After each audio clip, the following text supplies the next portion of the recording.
রবীন্দ্রনাথ ঠাকুরের সাহিত্য, সঙ্গীত এবং দর্শনের প্রতি শ্রদ্ধা জানিয়ে আয়োজন করা হয়েছে এক মনোজ্ঞ রবীন্দ্র সন্ধ্যা স্বদেশ ও পুজো। আগরতলা রবীন্দ্র পরিষদের দক্ষিণী গৃহে রবি আলোকে নিবেদিত এই বিশেষ সাংস্কৃতিক সন্ধ্যার আয়োজন করা হয়। রবীন্দ্রনাথের সৃষ্টির মধ্য দিয়ে স্বদেশ প্রেম, মানবিকতা এবং আধ্যাত্মিক চেতনার বার্তা তুলে ধরতেই আজকের এই মনোজ্ঞ সাংস্কৃতিক অনুষ্ঠানের আয়োজন করা হয়েছে। অনুষ্ঠানের মূল প্রতিপাদ্য বিষয় হচ্ছে তোমারে করিয়াছি জীবনের ধ্রুবতারা। এদিনের এই অনুষ্ঠানকে কেন্দ্র করে সংস্থার পক্ষ থেকে মূল লক্ষ্য হচ্ছে যে প্রতি বছরের ন্যায় এ বছরও যারা সংস্থার সদস্যরা রয়েছে তাদের মায়েদের সম্মান জানানো, এবং এ বছরও তার ব্যতিক্রম হয়নি। আজকের এই বিশেষ অনুষ্ঠানকে কেন্দ্র করে উপস্থিত ছিলেন প্রাক্তন সঙ্গীত শিক্ষিকা, সরকারি সঙ্গীত মহাবিদ্যালয়ের শুক্লা ভট্টাচার্য। এদিন ওনাকে সংবর্ধনা জ্ঞাপন করা হয়েছে সংস্থার পক্ষ থেকে। শুনুন কি বললেন এদিন সংস্থার কর্মকর্তা।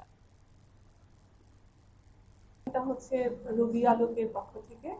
রবি আলোকের প্রথম অনুষ্ঠান। রবি আলোক তো শুরু হয়েছিল 2013 থেকে, আর 2024-এ আমরা এই তিনজন মিলে রবি আলোকের পথ চলা শুরু করেছি। আজ 25-26 দু বছর হয়ে গেছে।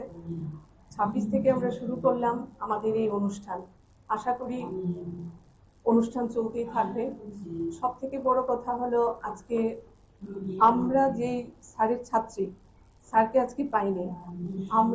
আমি যে শিক্ষিকার কাছে আমি গান শিখেছি মিউজিক কলেজে, আজকে উনাকে পেয়ে আমি উনাকে সম্মান জানিয়ে আমার খুব ভালো লাগছে। আর আরেকটা কথা হলো আমার মাকে আজকে আমি সম্মান জানাতে পেরেছি এই মঞ্চে। আরেকটা কথা বলতে চাই, প্রতি বছরে রবি আলোকের সদস্যদের সব মায়েদেরকে এখানে সম্মান করা হবে। আরেকজনকে খুব মিস করছি, যেই মা আমাদের যখন 2024-এ পথ চলা শুরু হয়েছিল সেই মা আমাদের সঙ্গে ছিল, কিন্তু আজকে উনি অসুস্থ থাকায় আজকে আসতে পারিনি। তাই আমার মাকে দিয়ে এই পথ চলা শুরু করলাম। প্রতি বছরে রবি আলোকের প্রত্যেক সদস্যদের মাদেরকে সম্মান জানানো হবে। এটাই হচ্ছে রবি আলোকের আজকে।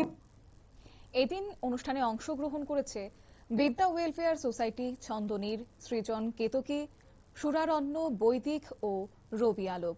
মূলত রবীন্দ্রনাথের গান, কবিতা এবং সৃষ্টির মধ্য দিয়ে বাঙালির চিরন্তন সাংস্কৃতিক চেতনাকে তুলে ধরাই এদিনের এই আয়োজনের মূল লক্ষ্য ছিল।